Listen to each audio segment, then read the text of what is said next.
Bonjour très chers fidèles téléspectateurs d'Unius Télévision, bienvenue dans cette émission Le Révolutionnaire, présentée toujours par votre humble présentateur Plati, l'intelligence du travail. Comme je vous l'avais dit, dans cette émission, je réserverai à tout moment pour vous le révolutionnaire basé belé. Nakoyambaka bango nakati émission tokobandaka koyebaka biti ya révolution na bango, pourquoi badosa la révolution ni en fait ni neza ko pousser bango na révolution, avantage ya révolution na bango pour na peuple ezanini nde batu nakobandaka koyambaka à tout moment na émission au les révolutionnaires. Na pesi longonia mingi na ba fidèle abonné na biso bonso ya News Télévision. Merci pour votre confiance et fidélité au sein d'News Télévision. Sans oublier l'homme simple José Yungu et puis Maman Rose, la patronne, notre sponsor numéro 1. Coup de chapeau à vous. Nabosani pété Maman Karine l'outil depuis Australie et puis Josepha, mon ami de France, na France, na Paris.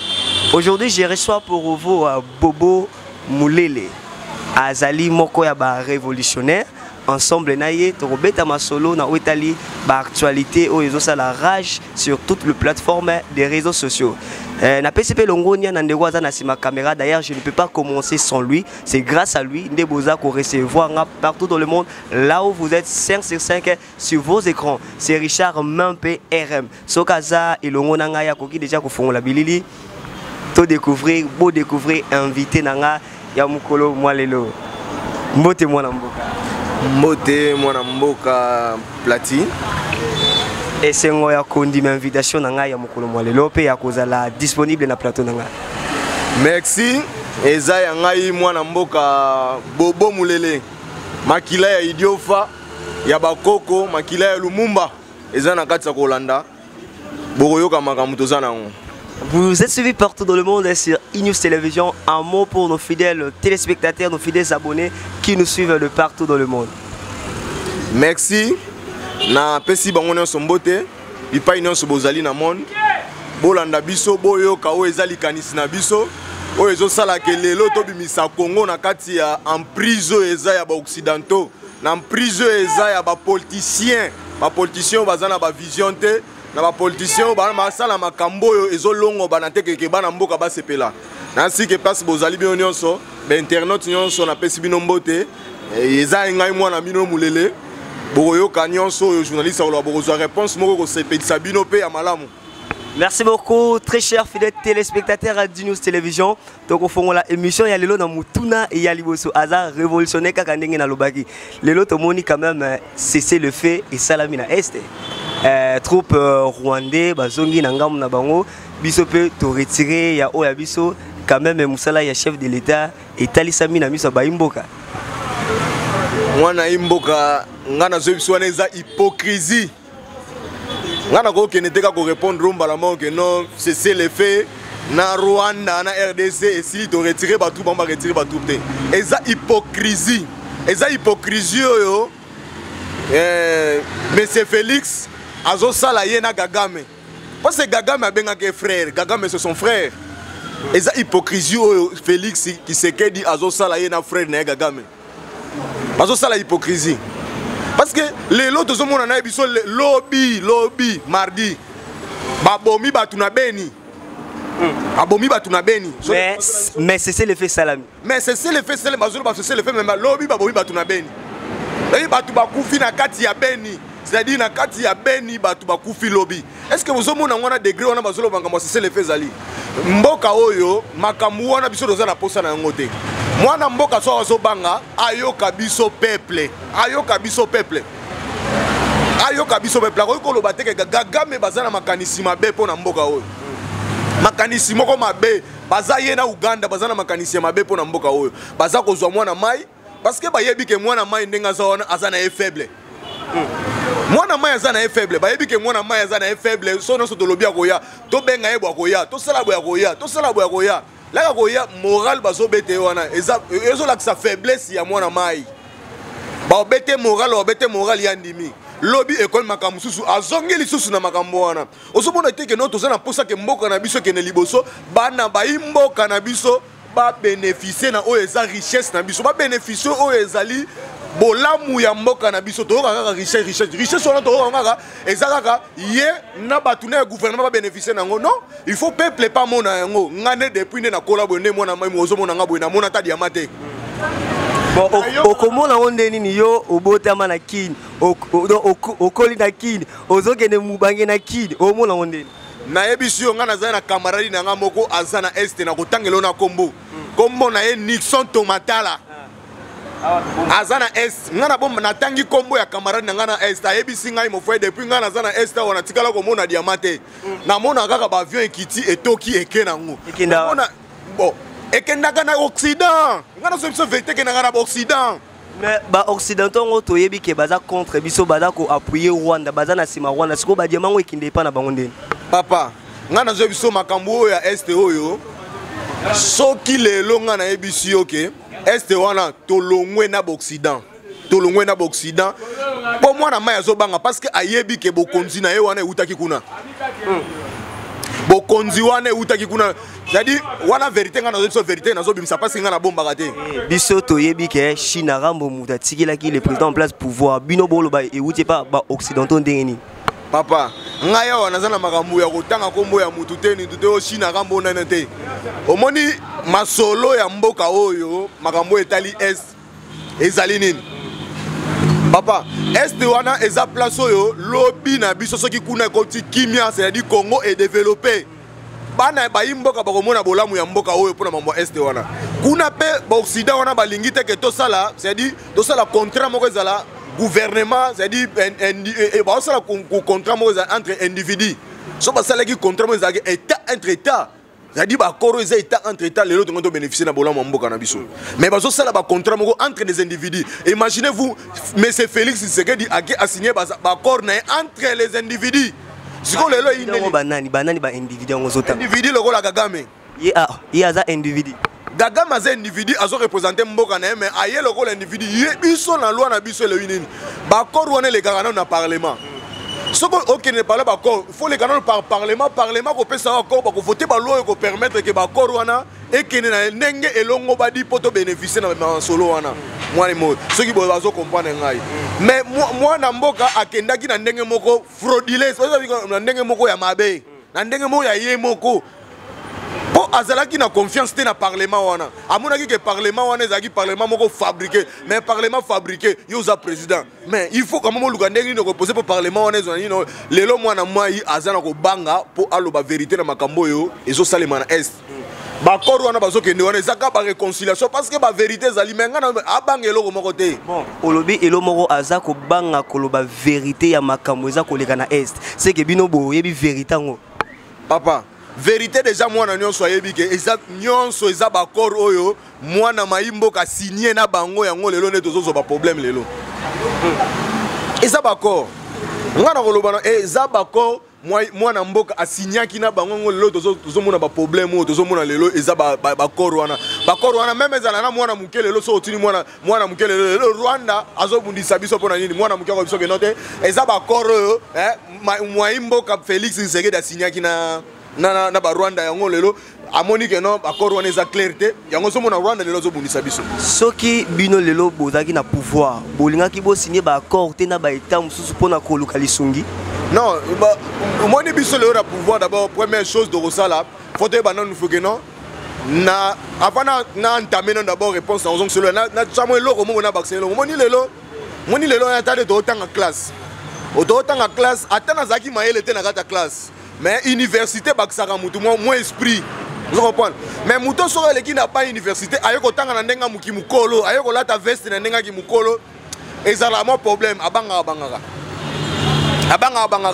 open mais ngai atana zaki maile na université de ba pesa mukana mena otanga te mais ezana makambo su na hotel na bité makambo yo eza normal te makambo normal te rien to signer to frapper to sala bo yango siko na yo na pesi wana entre parenthèses yango na biso ke moni biso na projet na biso la to roya to zibo konzi première chose d'abord de quoi mabele o mona mabele oyo l'air ba belge bayaka bakutaka ba politicien te bakutaka na ba chef de terre c'est dit ba groupement bazalaka bango nde bapesaka bango mabele biso premier projet na biso ezaka nanu kozongisela nanu bagroupement nanu oyo etali bokonzi na bango oyo etali bango vérité oyo etali makambo na bango parce que lelo même ata bato bazokufa kuna mabele siko soki bozwi bokonzi bozongiseli bagroupement ndenge bozoloba intérêt peuple ezani parce que peuple congolais na minute azoluka intérêt na ye kasi yango wana tobi tozokende ti peuple congolais akozwa intérêt na ye lere sikoyo bachef bakozwa biso sikoyo tokokende envers bachef wana bagroupement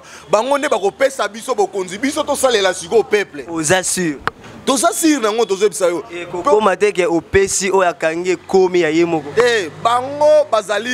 bango nde bazali bakolo mabele biso sikoyo toza gouvernement biso tozosala bayi politique biso tozosala politique koloba te ke baza bakolo mabele parce que kolo mabele eza peuple congolais nyonso non peuple congolais oui mabele eza ya bayi mais bazali na batitere na bango c'est-à-dire bato oyo bazosala mpo parce que biso nyonso toza na bawa ethnie ezali toza na batribi toza na ethnie batribi tout ça batribi wana soko otali meme ata na carte d'électeur na yo lere ozo kosenregistre batunaka mutu groupement na yo groupement na yo so par exemple opesi mpo ngai par exemple ndenge naza na mwana idiofa secteur na ngai eza sezo groupement na ngai eza chichiri wana eza groupement ya papa na ngai toza na groupement nakata ti nakokoma groupement wana nde moto azosokipe na biso nozadi mabele wana tu ya parti wana tu oyo tolobi ke na kata secteur sezo wana eza na 6 groupement na 6 groupement wana mutu aza na etandi na ye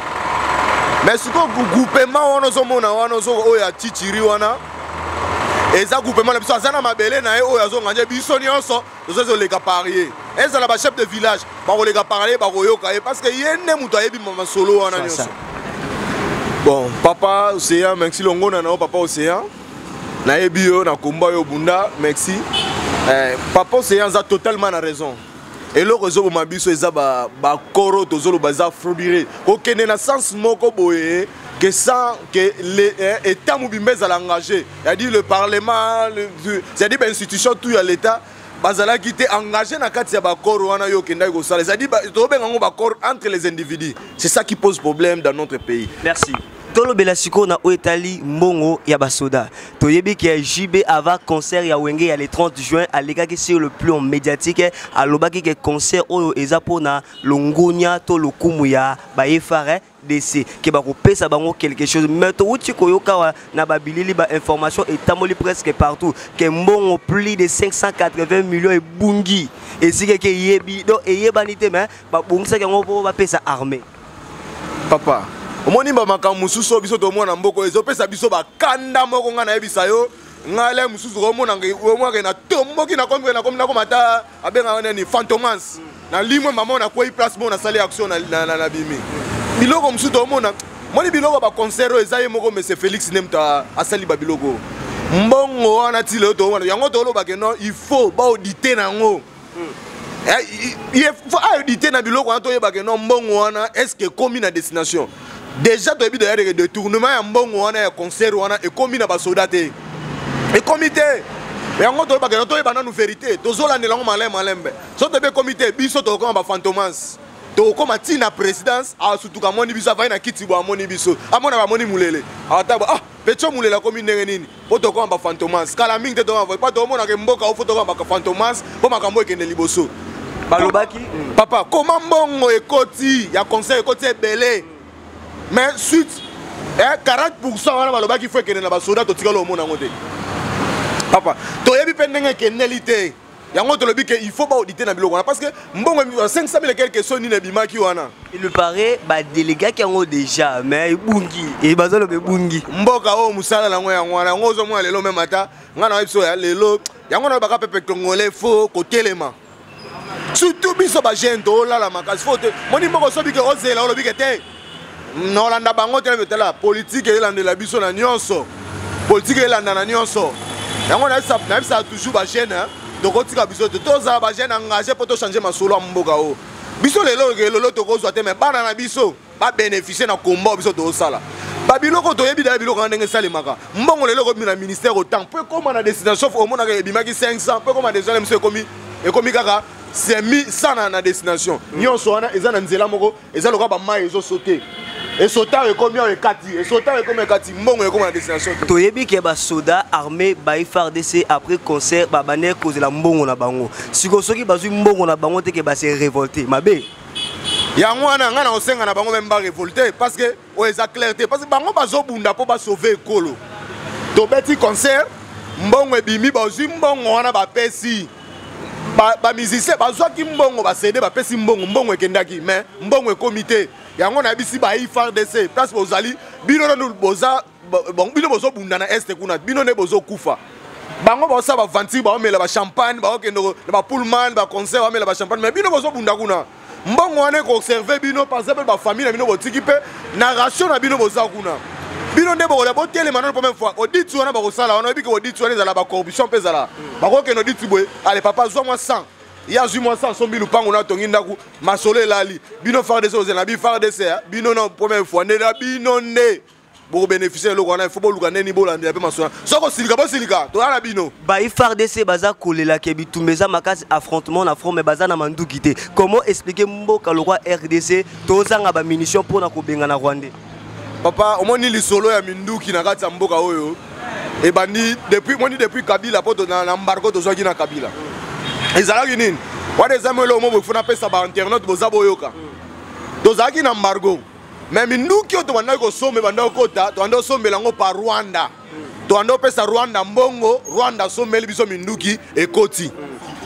Parce que Rwanda nenga zawana Rwanda déjà préparé qui attaque à salut ayebi bien ayebi ba habite aux minduki te ba minduki to zana ngo to ko résister te pendant une année Rwanda est bien là ça veut dire Rwanda est bien que minduki to zana ngo ata une année to résister na minduki wana te yango mona bazo geler biso to ko beta ba bi ke minduki ko sila to ko frapper bango bien yango biso to bi ke non to moni Russie aye Russie attendre bino Russie lobi ke na pesa bino minduki yango yo bobunda bo gagner batu wana bazonga na mboka na bango gouvernement zo banga azo banga ni parce que azo banga poni batu bachaki na bokonzi eza ba occidentaux wana bazana sima ya Rwanda siko pendant que peuple azo kufa kuna na est mais yango na ebisi peuple ngana lo bakeno bato bazana bokonzi bako salaka jamais intérêt na biso peuple parce que bango batie bango na bokonzi pour intérêt na bango hein bako sala jamais intérêt ya peuple bango bazana pour intérêt na bango biso moko nde to telema peuple lobi to lo bakete to telemi to lobi te niet parce que Kisekedi nenga zana ko lobate parce que ye pas zana makila amona ke batu batie na bokonzi eza occidentaux kaba même occidentaux bazana sima ya Rwanda occidentaux na bazo bundisa biso na sima ya Rwanda so Kisekedi moye apé sa position ezate pas so apé sa position bako bomelo kola Kabila Laurent Désiré Kabila bako bomelo ko na Lumumba osomona azona ko banga pe azana famille po ya linga ambiance alingi trop fufu na mwa madesu nini agene moko ya chichampa wana ye Kisekedi alinga biloko wana pendant que makila ya baimbo ke zakotanga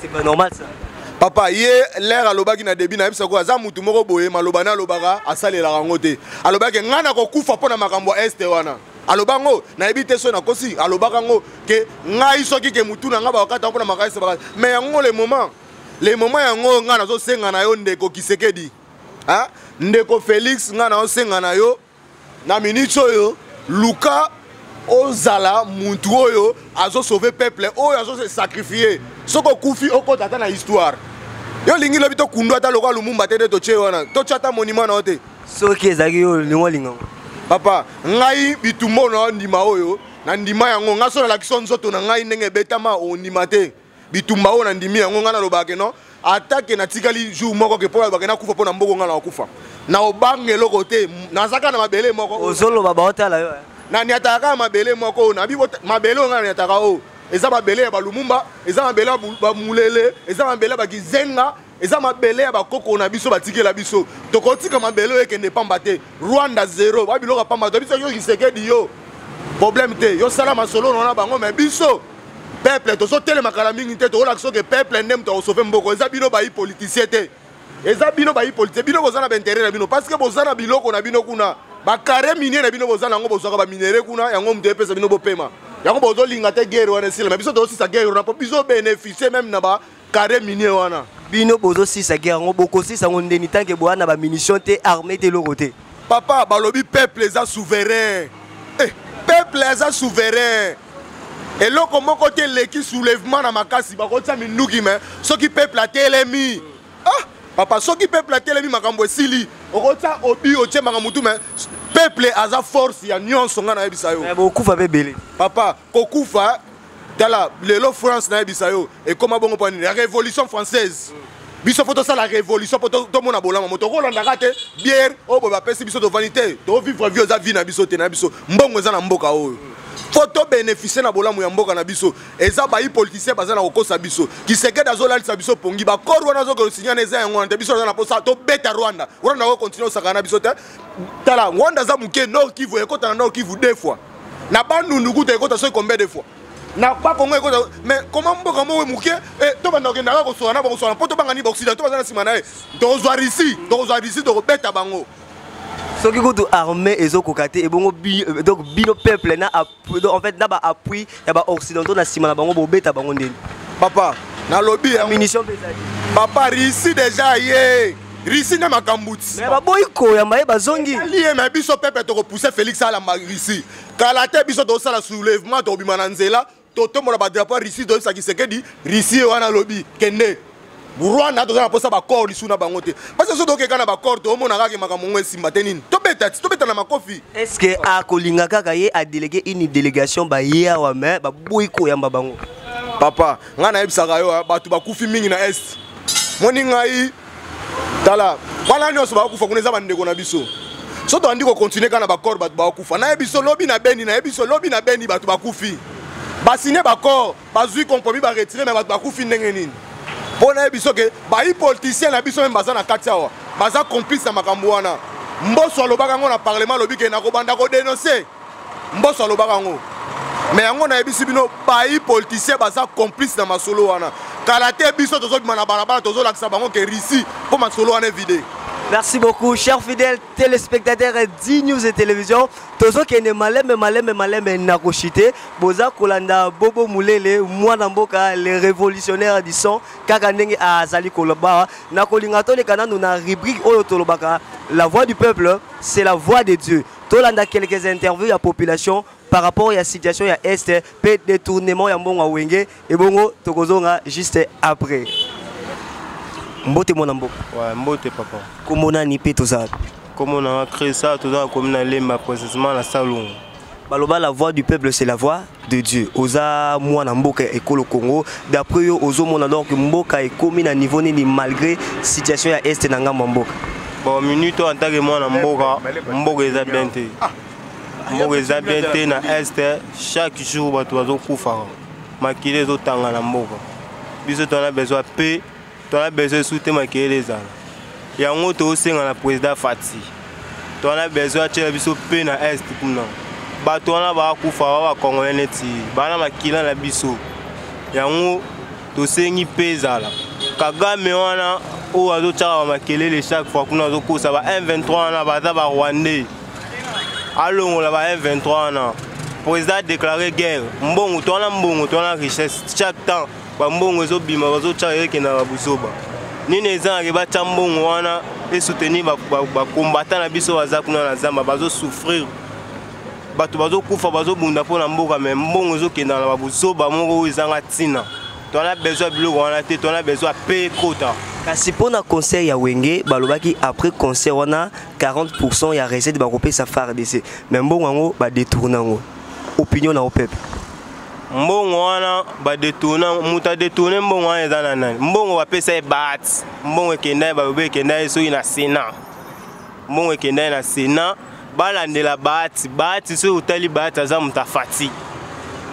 Elle va payer 40% les apôts na bien abiso ba taza congolais te aza congolais ba ko détourner mbongo na po ni mbongo va payer ses apôts na bien ya mboka balandela mbongo va détourner ngote za ba détourner ngonde bloc wala to linga ngote soki te biso moko to sala lo moko te po to na ba kanda mo zo ya rapé déjà bo po ba to na pe ba kufa kuna ba congolais net biso biso to fana kisasa to lia fufu to mena to za bien me baninga kuna ero wa bu ba makile zo tanga pasi wana yango to senga na yo président Fati oza papa oza mutema munene webi pasi ezoleka mais ye kuna Kagame azokosa azoloba baza ba Rwandais te mais bazokanga ba M23 na chaque fois na ba FARDC na biso baza kuna bazokanga bango na ba signe ya ba Rwandais. Merci beaucoup Mwana blon la bango. Merci papa.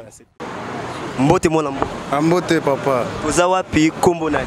Toza wana salongo nga kombo na ngai Kabadi Mongo Paul. Je suis congolais du père et des pères et des pères et des mères. Tozo mona lelo na Beni Butembo Nord qui vous cite qui vous bato bazo kufa chaque jour. Intention na yo, opinion na yo, posa na yo, po na mwana mboka. Papa izo sala vraiment pas c'est comment la bande ko na biso ba congolais ndé bazo kufa mais ba politicien na biso ba fandi bazo sala eloko moko te carrément ba ko loba pe ke ba osala eloko to mona bana ba parlement bazo loba mais eloko zo passer na est ba fandi na bango nie. Et le problème est ça qu'il y a Robimisa Mbongo pour nous soutenir l'armée Nabiso. Pour l'armée Nabiso, il y a des bondelités. Moni pour le conseil de les cas qui na ONI. Yemoro Kenya Talobi qui a bibondel oyo M23 zo bondela. Jamais un groupe de rebelles va cause d'un armement d'Engwana. Mais comment c'est possible un groupe de rebelles va cause d'un blou d'Engwana? C'est que Kagame derrière il y a Makambonyo Soy. Donc biso ba Congolais tous supporter sur bilo côté. Ba Congolais tous à toujours réveillé. Président de la République na moni toujours azoyo kabiso peuple congolais té. Faut aller kaka yo kaka ndenge ni natala na ba TV ayo na ba radio ya ba ndenge ni peuple congolais bazo raisonner pour na l'agression à Rwanda contre la République démocratique du Congo. Vraiment, ils ont ça la biso passe. Pour le concert, il y a Wenge Toyebi qui a une interview avant concert. Alors, 40% il y a recettes pour compenser pour la FARDC. Mais si les lots FARDC et l'oroté. Ah, mais vraiment, ils ont ça la il vraiment pas si il y a un biloko à bouiller. Parce que bango moko ba musicien ba déclaré que 40% et aucun armée. Mais subitement kakaboye ba fandi silence comme dans tous un cimetière. Ils ont ça la vraiment pas si. Bango mo ba les gana TV ba ko yebisa biso 40% wane ke wapi. Pe ba politicien na biso ba yebisa biso 40% na ke wapi. IGF yo zawana. Yo no zawana pour nous landela. Pour nous landela nyo surtout. Est-ce qu'il y a wapi nyonyo ebongo wana ezo kende wapi ezo sala pe nini chef oza wapi otika le silence des morts papa Gilles Lingeti vraiment yo na papa biso to ngana soutenir amir on a séparé na mingi papa landela kota na makambo wana. Merci beaucoup mon mboka. Merci chef. Mbote papa to lingite ba toza wapi kombo nani? Bon kombo na ngai bienvenue Mubiala toza précisément na Salongo. Merci beaucoup mwana mboka. Oyebi ke na este ya mboka na yo Congo bato bazo kufa chaque jour. Opinion na yo mwana mboka. Bon précisément na yebi bato bazo kufa chaque jour na este. Likambo ya este to kamora yango mingi. Ke oyo banda solution ezwa makate. Vraiment na osenga président Fati na respect autopesa ke tant que président ya mboka na biso toza na posa atiela biso kimia na este bandeko bazokufa kuna baza bandeko na biso chaque jour chaque temps bato bazosila esa biso pe bien te bandeko na biso baosila Kagame azowangana siko toyebi te solution yango tokozwa ndenge aparaka ye moko président opesa biso solution ya suka. Merci beaucoup. Na concert ya Wenge toyebi ke 40% ya recette balobaki bopesa FARDC mais mbongo ngo ba détourner ngo tisiko FARDC azwango te.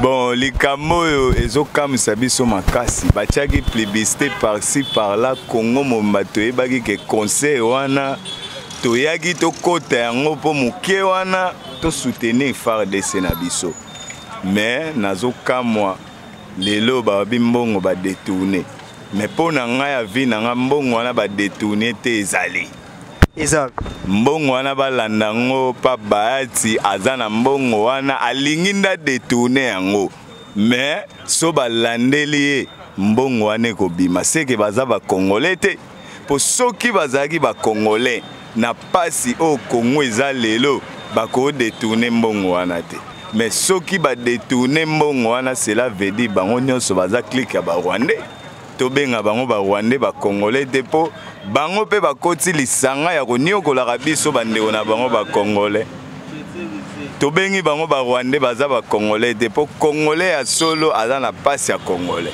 Mais les yo zimbongo détourné, c'est que okomi muninga kaka. De retour sur ce plateau avec Bobo Moulele, touti kola na ndenge baimboka na ba interview baza kolela. Baza kolela. Nangam na bino ba révolutionnaire. Quelle est votre contribution na makila peuple pe maya misona oza kotanga tongo midi poko na moko engumba Kinshasa. Ngai na koyebisaka baimboka. Papa, tomoni trop c'est trop. Tomoni kolela na bino boza kolela tongo midi pourquoi tozomona ah ngai esala nga passe na pangisa na maya misu parce que nga na mona moni drapeau nga na pangisa maya misu na ngai anda o parce que na moni trop c'est trop ah bande oda comédien magasi bandeko nga na mona ke mboka oyo eza mboka na biso bomoni oyo totika drapeau na biso te yango mona zima ya misu na nga na pangusi na drapeau pona sabino ke toza de cœur na bino place bozali tozobunda mais kalaté biso ba geno to ndimi to s'engager na kati ya komba mboka o to bangelo côté to ebisi bino ke solution zo ya kala mingi te parce que e comment mi même na bible ke non Congo il faut to zo bolamu nango yango na biso to zo engager komba o to zo pousser mese kisekedi anima o eza ba proposition ba risque pour que makambo soloma yango na biso no ke non to sala kana mutema munene nyonso ya ka malembe to za ngati ya kobunda vraiment merci beaucoup. Lelo Tomoni Gisèle Mpela Oyo Azalaki donc première femme, il y a le président en place mais la ministre a comme deuxième. Aouti ko représenter Mboka na biso République démocratique du Congo na o etalaki en fait makambuto cérémonie o elegaki na kati ya Union européenne. Papa ngai mamu ya ba vie privée ya bato maman ya ba vie privée à moi c'est baba ça qui sekedi wana et bien est-ce que Gisèle Mpela wana zo benga Gisèle Mpela qui sekedi ba sala mariage na wapi na yebité aza mwasi oto yebi biso bonzo ke yaye aza mwasi ba bota na yebana mais nga na mona place ba sala mariage te parce que nga na yeba ke chose aki première dame na yebi la mso ko za musinzo moko bando ko bota na ye na yebité là bon nyakeru pe na tikalo mona te place ma na yebité nga na mona nga mariage même ya nyakeru te na kisekedi vérité ozolo na sekana soki ozolo babongo seke moko mboka balade ngai na zo biso moni même Gisèle Mpela ozo sala wana répondre nga na question nga seke moko mboka balade moni moko nzamboka to mona ki Kabila to mona za image ya Kabila ya mariage na mais na tikala zata na image ya mariage ya kisekedi te na lobandeni ke kisekedi bala na ibala ezake to présenter première dame ndenge zalaka Laurent Désiré Kabila biso to yebaka Laurent Désiré Kabila na 12 femmes onga na yebaka mais na mona place sala mariage na moi mais abimisaka sifa lokwa leo to mona Denis Nyakeru ndenge abimisaka sifa lokwa la première dame azalaka na 12 femmes Laurent Désiré Kabila no mone wana 12 na abimisaka sifa mais kisekedi pesaka eza vie na ye nga na makambo wana na posa pona na yebite na mona image monte na ko commenter na yebisa ba internet ke na yebike maman Gisèle Mpela na maman Denise boy tout mais Tomoni Aouti ko représenter RDC na sommet à Union européenne mais makambo wana ezake lokwa ya Denis ne mtaluki makambo zadi ya Denis aluki makambo hein parce que moi na moi si là ya kiawa il faut pas passer boulot awa on comprend il faut pas passer boulot awa ya sala sikoyo bazuwaka ya basi o comprendre bazuwaka ya basi asali muninga ki akende muninga komi kuna bulo ezate sikoyo ya osala nini faut créer les boulot sikoyo ekomi lokwa makambo kwa famille yango nazoloba ke mboka oyo il faut ezana batu moko na mutu o ba raisonner ezate ke ka sentiment ka moni mbongo te photo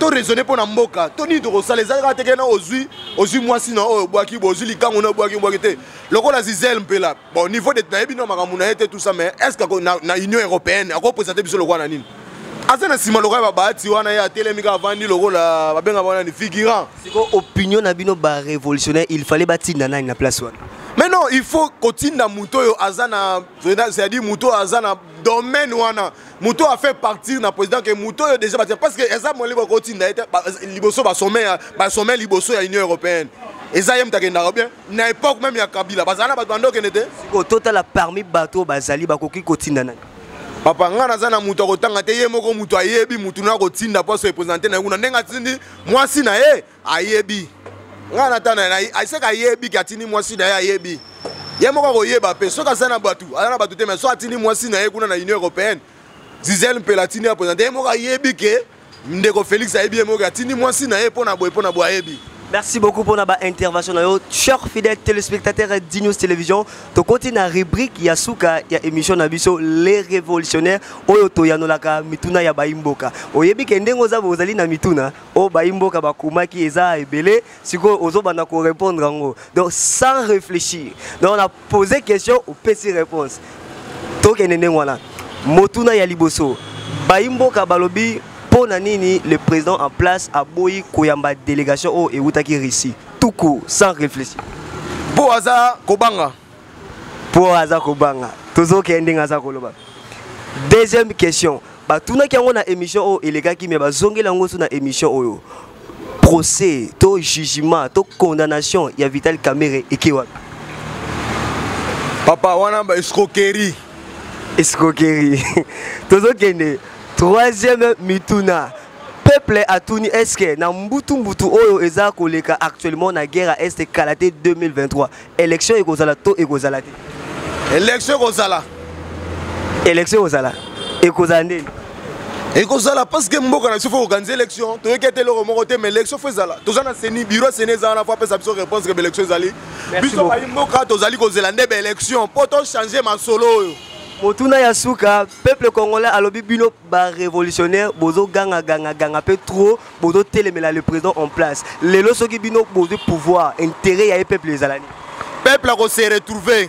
Peuple a se retrouver. Nani. Peuple na nyonso na tous les secteurs parce que ezali projet na biso ba imboka. Yango nga na lobaka kake omoni lero zoluka ozwa bokonzi fo yeba peuple wana azoluka nini. Soko yebe loko peuple azoluka okozala na problème te na peuple wana. Merci beaucoup. Motuna Yasuka poto chuter parce que ngonga déjà ki peuple aza ko se plaindre alobi toyebi ke mboka oyo ba Rwandais baza ebele na armée parmi ba député na ba institution oyo eza ko kamba mboka toza na guerre na Rwanda eloni ezoza ngato benga na bato wana nyoso baki. Papa ezaka volonté nem de ezanga bango. Merci beaucoup, très chers fidèles téléspectateurs d'Inews Télévision. To komi na suka ya émission na viso les révolutionnaires. Wana ezalaki rubrique ya suka oto yanola kamituna ya peuple. Un mot de la fin pour na bande konyoso balandio sur Inews Télévision et puis soko da na message moko fort okoki ko transmettre. Ba internet nyonso place boza bozo landa ngai ezangai mwana bino bobo mulele combattant ya makasi. Yango na yebisi bino ka message na ngezaka boy bana mai mboka bo lembate. Toza na posa ya peuple ndé soulèvement ya peuple na biso bozozela ke gouvernement ko sala quelque chose pour na bino loko mokote biso toza ke este wana pe ma poto bénéficier na wa besoin ça que non peuple ndé fois telema peuple to tika na kata masanga te peuple to tika na vantité to tika na distraction te to telema to sauver mboka o so tozozela politicien ko sala loko te yango to bengi bino lelo risi attendre biso mais to bi ke non kala mingi te to so kita na nzela to robana na tendance ti na parlement tokozana ba drapeau ici tokotambola ba imboka place bokozala boya to tambola longo poto benga risi asilise la biso bitumbana parce que bitumbana minduki tozana ngo tokokate ko silisa minduki wana tozana ngo ekokokate yango na biso bino boya to sala soulèvement ya population to sala contre mutute mais to sala ke no pona développement ya mboka mboka nanu liboso biso na sima yango na biso soko zaka na mabele ozo finga mboka oyo yo poko développer vino eko bongate. Parce que ça m'a belé aux zones, ça m'a belé en boca, nous faisons boca et bonga, pas bonga. Pas bonga, ils ont des peuples qui ont changé le solo, et ça, population, on a bengi bino boya, to ça va proris, to benga, boya, to bunda, pour que mboka oyo, to zelan, to bénéficier na oyo, ça bo lamu na biso ya mboka oyo. Merci beaucoup, chers fidèles téléspectateurs d'Inews Télévision, comme je vous l'avais dit. C'était votre humble présentateur Plati, l'intelligence et du travail. Donc, comme il a portez-vous bien, nous allons nous retrouver au prochain numéro. Bye.